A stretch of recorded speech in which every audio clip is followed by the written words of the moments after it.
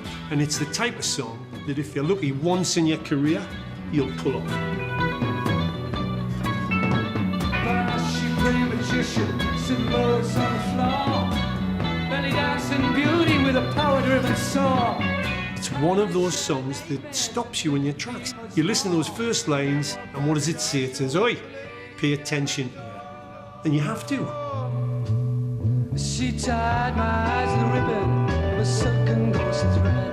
I gazed with trouble, vision on an old poster where Eleanor had risen to kiss the neck below my head. It may come along with her to the land of a dancing dead, but it's alright, Lady Eleanor. That, for me, is the greatest example of Alan and Lindisfarne working their magic.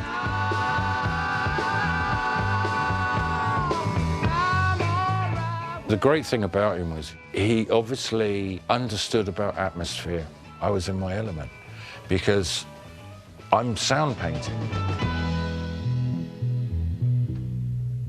She gazed with a love and beauty like a mother to a son, like living, dying, seeing, being all rolled into. Then all at once I heard some music in my bones. Same old song her for years, reminding me of home. He was very political. He was always for the underdog. Winter Song, for instance, you know, nobody was singing about gypsies and homeless people then at all.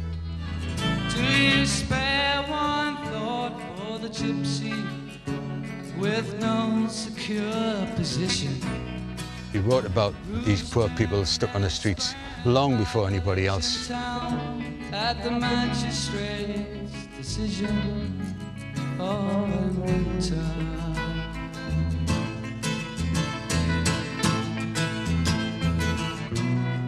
Comes howling in. The first record seemed to just jump in there. There were all these great songs that sounded like Paul McCartney songs. Down on the River with Flowers. What a great tune that is. Here I sit with time running out on me.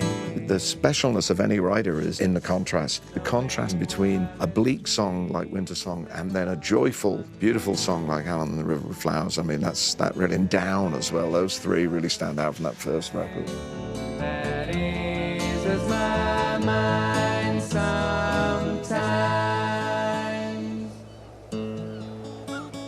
Float me down the river, show me what it's like to be alive. They had really strong harmonies, so it was lovely to listen and try and unpick what harmonies they were using and where we should place that within our group. They're kind of really lovely open harmonies, so they're really enjoyable to sing. The album was a steady seller, but nothing spectacular. We released Clear White Light and Lady Eleanor as singles. They got great reviews, but they weren't hits. Strat came up with the idea of putting three of his bands into major concert halls, and none of us were headliners. So there was Lindisfarne, Genesis, Phonograph Generator, travelling around the country together. It was £6 a ticket, which today's money is 30p, and everyone sold out. To be honest, Van der Graaf and Genesis were the obscure ones, and the draw was almost 90% from Lindisfarne. I had absolutely no idea that Genesis toured with Lindisfarne. Tell me my life is about to begin. Tell me that I'm a hero. Alan was probably more guarded than the rest of the band, checking us out with a sort of north-south barrier. Are these rich boys from the south? He did have a barbed tongue when he wanted.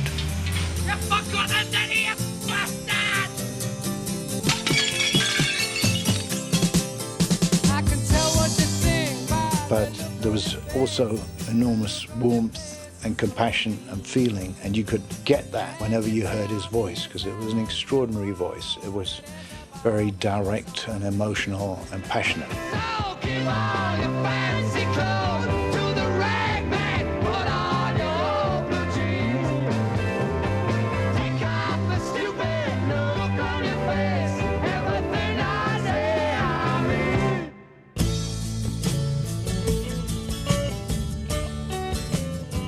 Charisma brought in Bob Dylan's producer, Bob Johnson, for the next album. City streets, I see your lies. I will not play your game. He wanted to hear every song we had. That took all day. No longer will you talk to me. You think I'm going insane. Then he picked the 10 he liked the best, stripped the arrangements right back, and I think he produced the very essence of Lindisfarne. I've been too long traveling on your train. It brought Alan's songs into a real sharp focus. Tried your best to strangle me, but I could take the pain. Fog on the Tyne was released in 1971, went to #1 and was in the album charts for a year. It also produced their first hit single.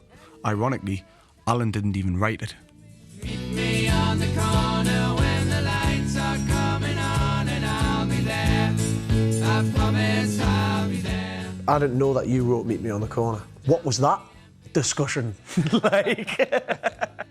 Alan was big enough himself to see its potential as a track, and I think he was a bit miffed that he hadn't written the first hit, but he had plenty more to crow about afterwards, and he did. And love is such a small word for something that is so vast. But in it lies the future, the present and the past. January song contains the wonderful line, love is such a small word for something that is so vast. In it lies the future, the present and the past. It's two little lines, and it really does have like the entire world in it. And that is a gift. I mean, that is just a huge gift. From my point of view, he would certainly be at least in the top 10 of British songwriters. I could defend that position.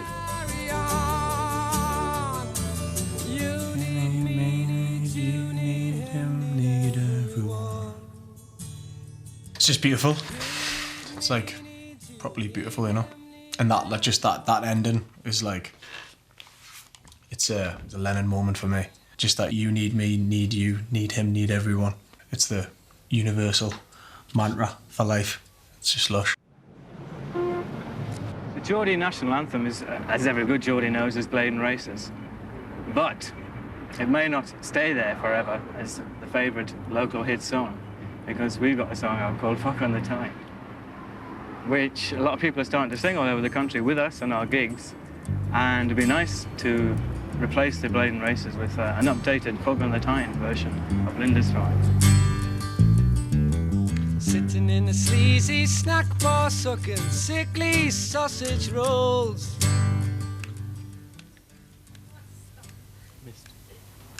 Sitting in a sleazy snack bar, sucking sickly sausage rolls, slipping down slowly, slipping down sideways, think I'll sign off the door. I mean, that's fucking brilliant, you know. I mean, I wish I'd written it. I mean, it's really clever stuff. And it shows this sort of playfulness with language.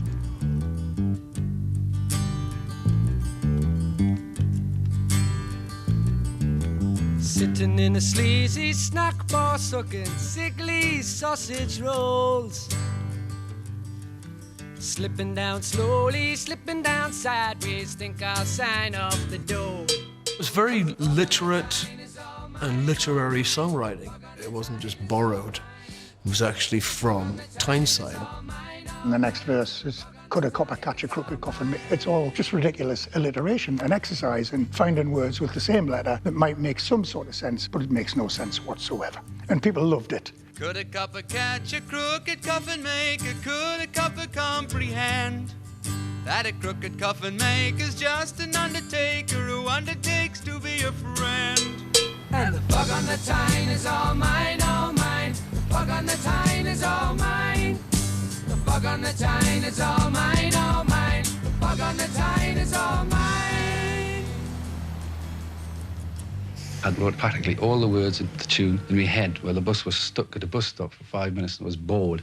I had no idea that it would become as popular as it did. 'Cause the fog on the Tyne is all mine, all mine. The fog on the Tyne is all mine. November 1971, Fog on the Tyne became the best-selling record in Britain. 5 local boys had made good. Their group had become the most popular in the country. Well, the Tyne is all mine. Fog on the Tyne is all mine. In 1972, Meet Me on the Corner got number 5 in the singles charts. So we re-released Lady Eleanor, and that got number 3. We'd moved to London, everything was great. Next on the agenda was another album with Bob Johnson, Dingley Dell.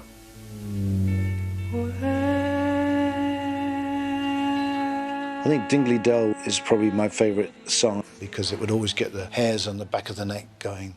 The chill from that wonderful voice of his. Was it down in Dingley Dell?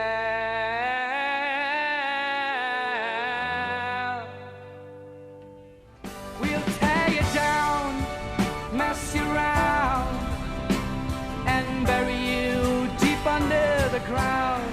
People associated Lindisfarne and therefore Alan's writing with the sing-along chorus. When the sing-along choruses all fall down, you're on to a different story. I mean, it took me 20 more years to write essentially the same song, Tramp the Dirt Down. It's the same song. I mean, I listened to it again, I thought, it's the same imagery.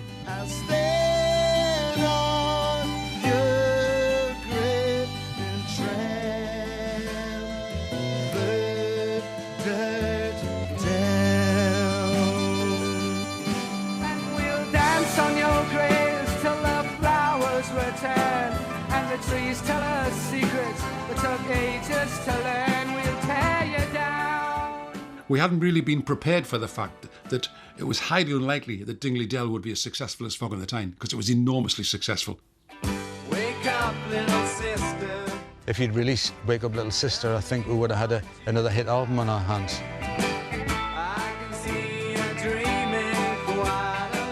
I was having a chat with Noddy Holder. He says, I'm so pleased you released All Fall Down first, he said. If you'd released Wake Up Little Sister, he said, you would have knocked us for 6 with that, just because it was one of the best songs, he said, I've ever heard. I think Alan pushed for All Fall Down, and by that time he had a bit of power to overrule us. By early 1973, they were at the very peak of their success. But then, against all advice, Lindisfarne decided to break apart. I found it very difficult to write whilst touring. There was so many things happening, it was so confusing. It's upsetting to the nervous system.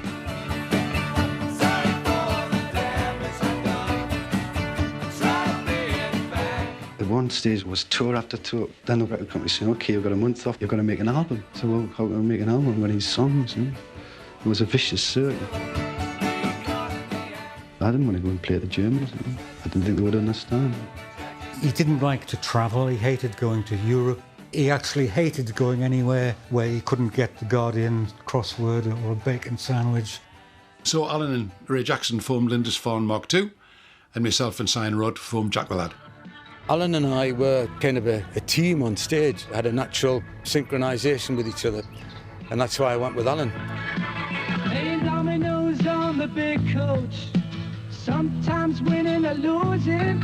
Playing darts in the bar room, in between the boozing, and later on the stage, playing music from a tune. It's one. Alan made Pipe Dream within about 3 months of the first band breaking up, but I think Alan used that album like a a summation of his career to date. He had songs from his very, very early songwriting days and some quite recent ones. And the booklet inside is full of photographs of his wife and his 3 daughters, which he doted on. And some of the songs were for them, some were inspired by them. And one particular one, I Hate to See You Cry, I think was for Pat. I hate to see you cry. Makes the sun visit the sky. Makes my dreams all run dry. Can't tell you why. Fly Away, wasn't it? For you, Fly Away. Yeah. I Hate to Make You Cry was for me. And Picture a Little Girl was for Francesca. Your face illuminates the night. He was a great dad. I have very happy memories of my childhood. When I was at infant school, he came in. You remember? Oh, yes, when he he came played, in to yeah. play Fog on the Tyne, a couple of others. We all got taken into the hall, and then Dad appeared. To be honest, I can't remember whether I was mortified or whether I thought it was really cool. Golden hair falling upon your face. When he came home, I was always very happy. And it was just... I had quite a liberal upbringing, I think, looking back now. Have you secrets no one else can know? There was a house full of women, and he was brought up by women, and I think I was quite a bit of a tomboy, and he liked the fact that I could play football, play cricket with him, things like that. You are wise with the wisdom of a child. He wasn't like other people's dads. I knew that. He was very different. He was the most unpractical person in the world, wasn't he? Oh, and he didn't God, he didn't go out to his 9-to-5 job, and he didn't wash his car on a Sunday. I only wish I knew. He used to get up and then have a breakfast, then have his rest. After his breakfast. His after breakfast rest. I wish it to come true. He could do a fry-up in the morning. He could make egg and chips, and he could occasionally iron his shirts, and that was it. On a Saturday afternoon, he used to listen to the football match and iron his shirts, because I hate ironing shirts. Yeah. He used to give me £20 to iron his shirts. Did you really? Yeah.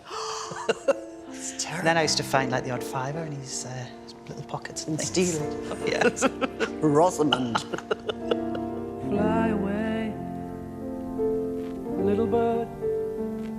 Your nest is all broken and it seems absurd.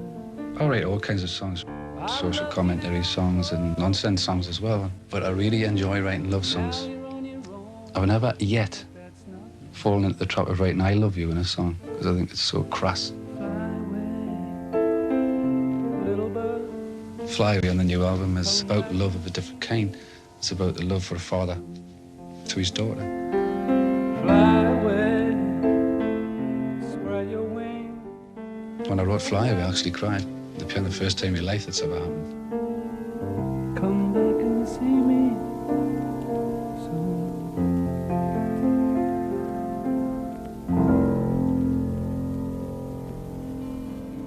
When the war is over, we can be kind again. Got on reasonably well as a band, and we did a few United States tours, did some gigs in Australia. By 75, Alan was losing interest in the whole project. He had other things on his mind. So he curtailed the band overnight without really letting anyone know. We'll have whiskey and dry ginger. His next gig was one that took me completely by surprise. He was asked to star in a TV play. Come here. The play Squire is about this kind of working class guy who is a bit of a dreamer, total layabout, avoids getting a job. His family's collapsing around him. And he also, therefore, had fantasies of living the life of a landed gentleman, which is just about class. Call me the Squire, 'cause that's what I am. Alan, I thought, had this marvellous kind of sulky insolence. There's no bloody sugar in it. He pretty much played himself. It was okay. I mean, I think he was a better songwriter than he was an actor, though. Mr. Alfred White? That's a coincidence. I thought it was him when you knocked. He does live here, then? No, he's done a bunk. He left me sister with 2 kids and a bun in the oven. I'll be back. It got very good reviews. People thought Alan was a natural. He thought he would write a song for it, which was Squire. Call me the Squire. Take off your hat. Don't call me no liar. He stares right down the lens and it grabs you, doesn't it? He's peering into your bloody soul. You know, I walked a lonely road from the door queue to the top. He talks directly to the camera, which is really unusual. And I thought that was pretty cool when somebody just addressed the audience like that. But I think that's the ability that he had to close the distance between him and the audience. It's unusual for me to write drinking songs because I don't normally drink before breakfast. Drinking was part of Alan's life, and Alan Hull, without a drink, just wouldn't have worked. Lots of Alan's songs were about drinking. You'll find loads of mentions of drink in his songs. That was part of his life. We both drank. I didn't drink as much as him, though.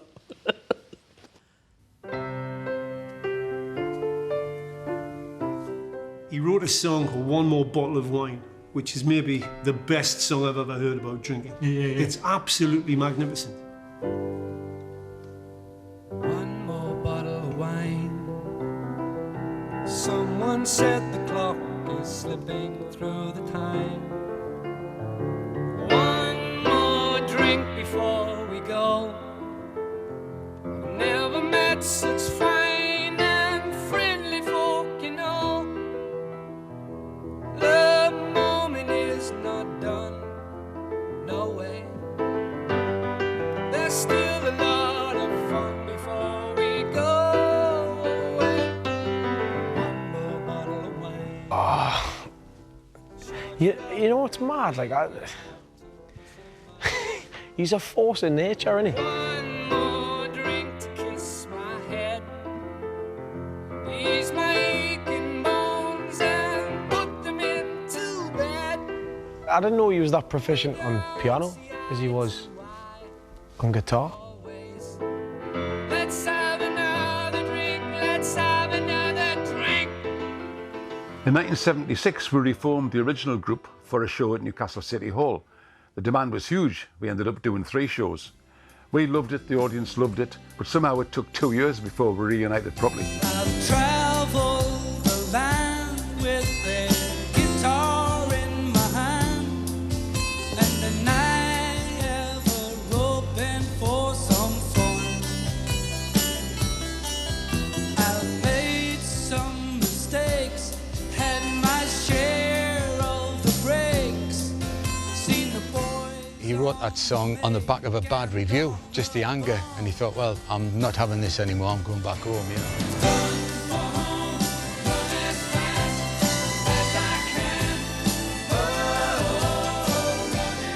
Alan didn't rate Run for Home. We'd never heard it and we had to nag him to play it for us. While he was singing it, in walked Gus Dudgeon, our new producer. He listened for a bit, put his thumb up, grinned all over his face, and he said to Alan, "That's a certain hit single." Running for home. He discounted it a bit like Fog on the Tyne, you know what I mean? So he didn't know a hit if it had hit him in the face. Hit him in the face, really. In the 80s, the hits dried up, but great songs kept coming. Some for his solo projects, some for Lindisfarne, and others that just needed to be written. Runway you're talking, the radio is squawking. 100 Miles to Liverpool was one song that I could relate to. 100 miles more to Liverpool. Funny how a mile can last forever. And he's been there loads of times in sunshine and snow. I've been down this road in sunshine and in snow. He's an old timer by now, and the scales have fallen from his eyes, you know. He still has the dream of the Beatles and all of that romance with Liverpool. And there's a little parallel with Rod and Ray talking. There's John and Paul are sleeping, and they're not part of that picture. John and Paul are sleeping, the street cleaner. But in his mind, he still sees Liverpool the way he did as a young kid. You know, there's proper songwriting going on there. My name is David, and I live in Tel Aviv. We reformed just in time for punk to happen, and for us to get dismissed as, you know, old fogies. But he ran for home, and when he was at home, he could be himself again. He worked up here, produced small albums for smaller labels, but was very active politically. That inspired a new batch of songs. And to me, every one of them was a hero, standing in the cold, cold morning light. Every single one of them was a hero. He did all that stuff for the miners. We used to go up to some of the social clubs up in Durham. He'd do benefit gigs for the miners' wives.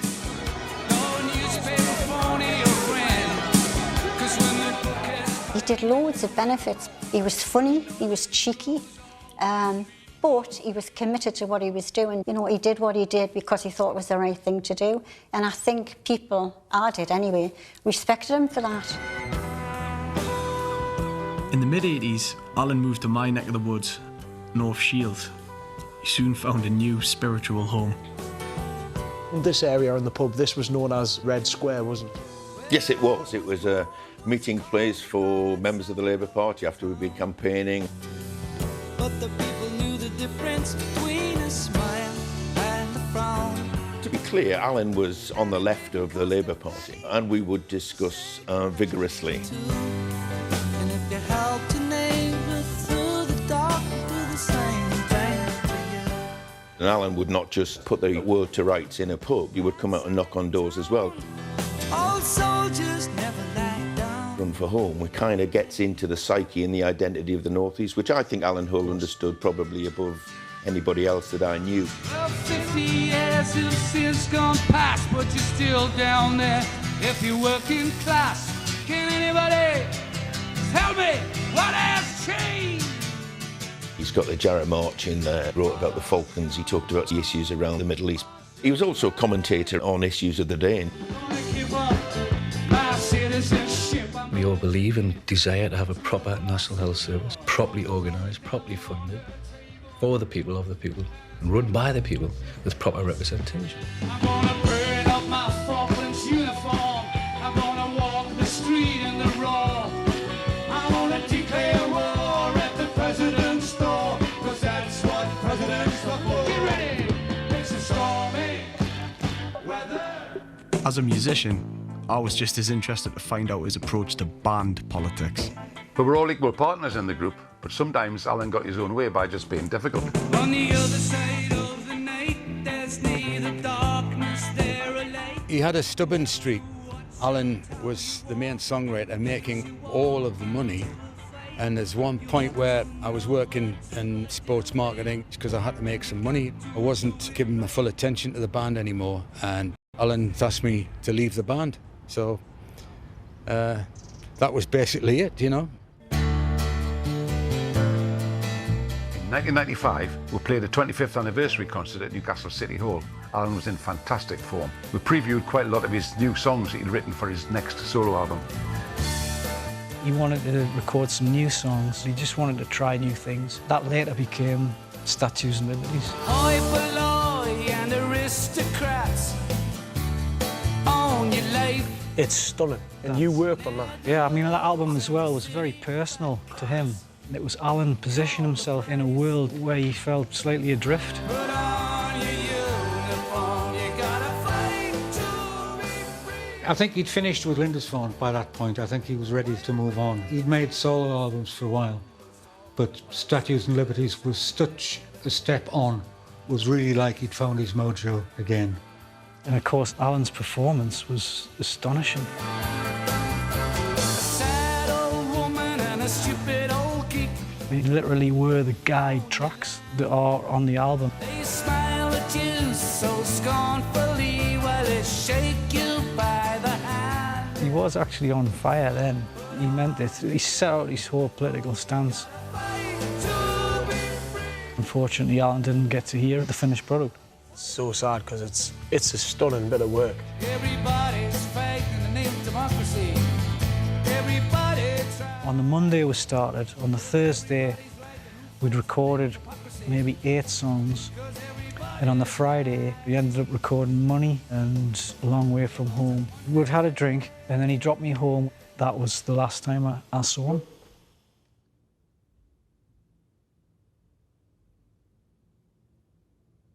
A founder member of the 70s group Lindisfarne, Alan Hull, has died in hospital on Tyneside. He was 50.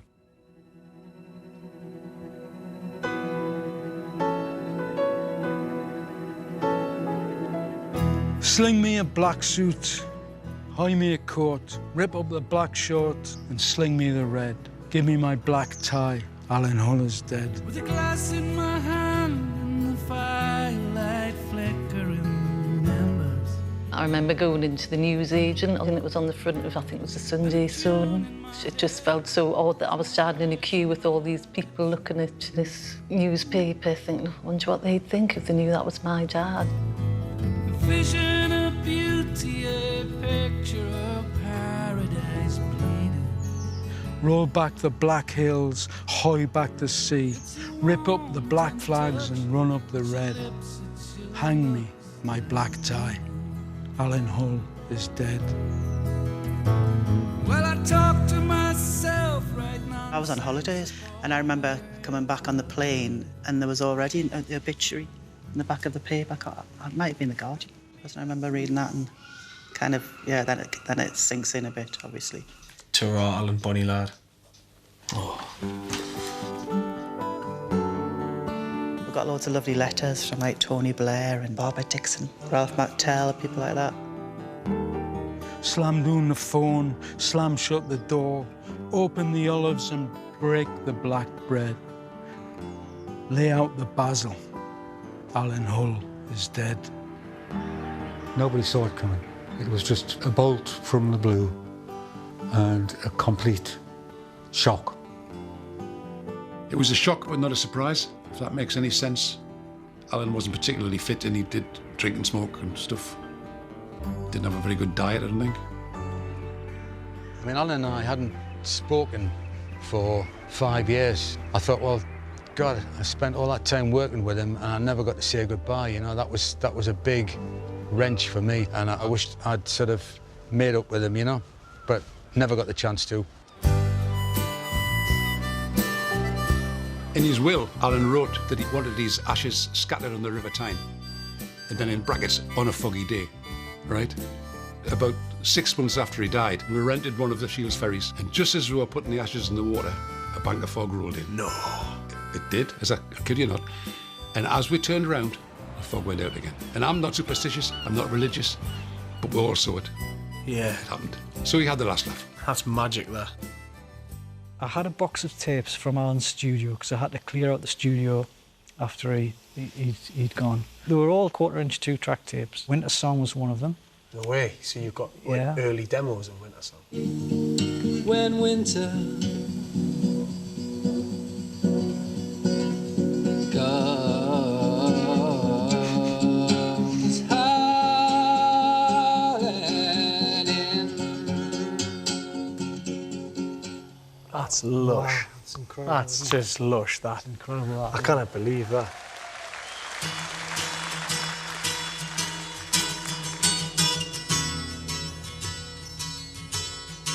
Winter Song, I mean, every line counts, every element of it is full of riches and richness. That is perhaps the best song he ever wrote. When winter's shadowy finger first pursue you down the street. When winter's shadowy fingers first pursue you down the street. See, he's going from... I thought that was, wow, that's like really interesting. And the choice of that major 7th chord, it asks questions, and he's constantly asking this question. Do you spare a thought for summer? Do you spare a thought for the gypsy? Do you spare a thought for the homeless tramp? It's a question. He doesn't answer the question, but he's asking questions. For me, that's philosophy. Sort of lone voice, and the chord changes, and the movement on the bass, and the song itself and the lyrics was a little bit of a turning point for me. Do you spare a thought for the gypsy with no secure position, who is turned and spurned by village and town and the magistrate's decision? And now this bit really got me is when he went from major to minor, when he went, when winter long delay before he shouted out, you know, "Comes howling in," which is too high for me. Comes howling in. Through music, you can really feel that you understand a person, and that's what I felt about Alan Hull. When the turkey's in the oven and the Christmas presents are bought and Santa's in his module, he's an American astronaut. Do you spare one thought for Jesus, who had nothing but his thoughts, who got busted just for talking and befriending the wrong sorts one winter?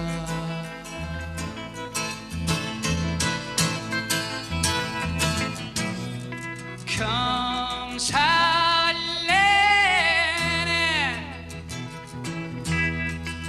when winter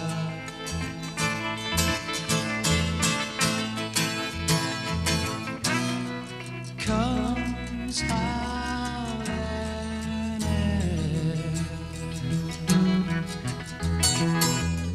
in. Winter Song was really a standout for me. I couldn't write it myself, and I could not improve on that song.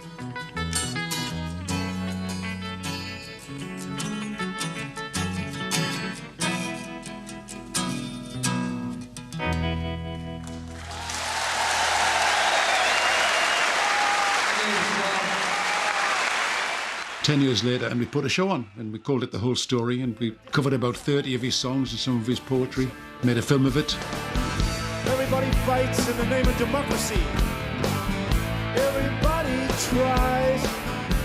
But if everybody's right, then who fights in the name of hypocrisy? Because everybody lies. I think it's a really good tip of the hat to Alan Hull and his genius.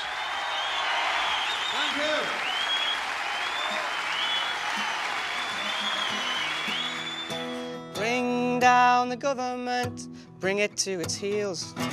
The proceeds from The Whole Story we put into a fund and decided that what we would do is we would look for a promising singer-songwriter every year, and then usually pick one and they get a sum of money and win the Alan Hull Award every year, and we've done it every year since. God only knows they've had their time, and it's about time it was done. It was a huge confidence boost for me as an artist from a background where people aren't really artists.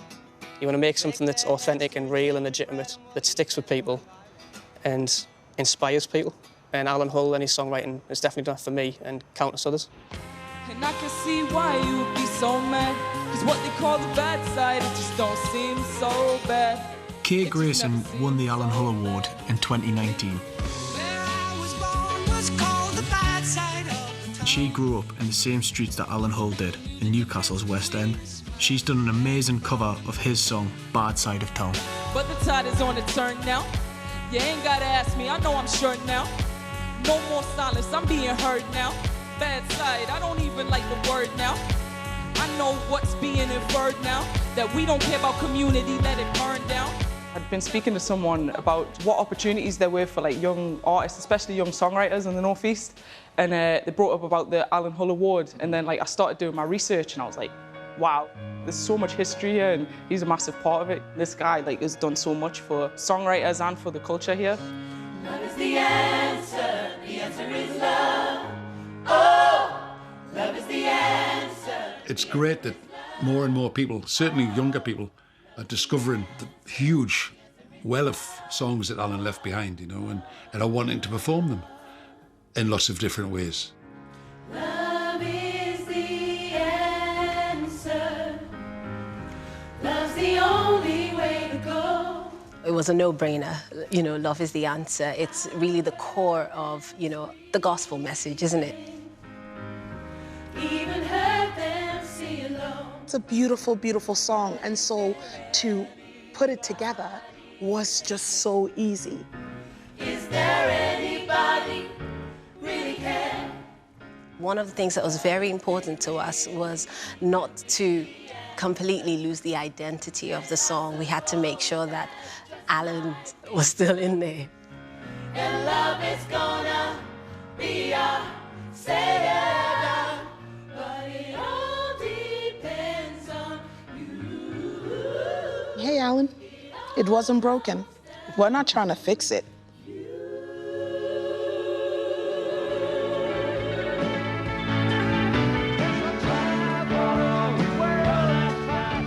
I never met Alan, but he's so ingrained in our town, in our culture, that I feel like I've met him a million times in all of the musicians that I know around here.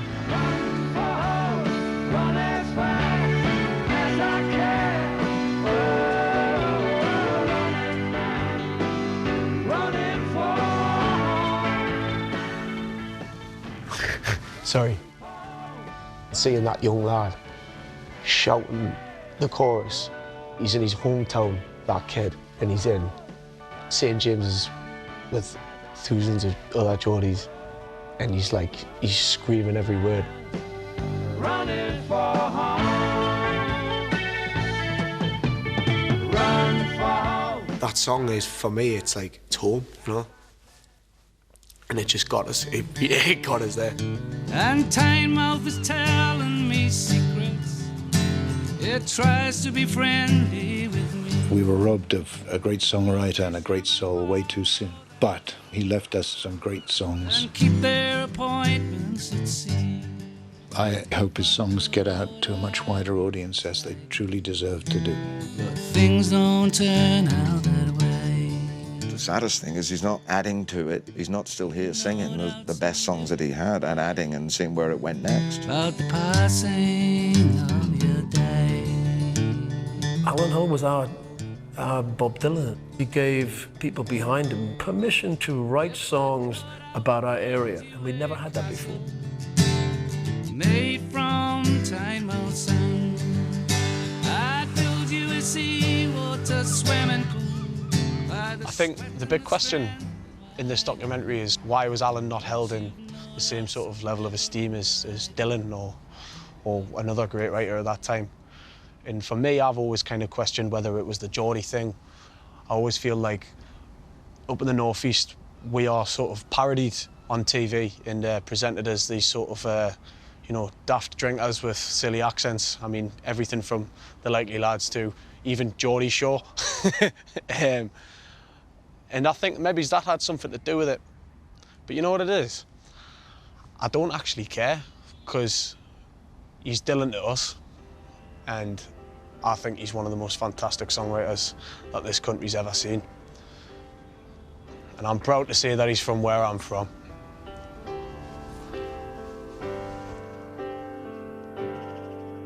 Now it's the end. Until we meet again. I've sung my songs, I've tried to get along.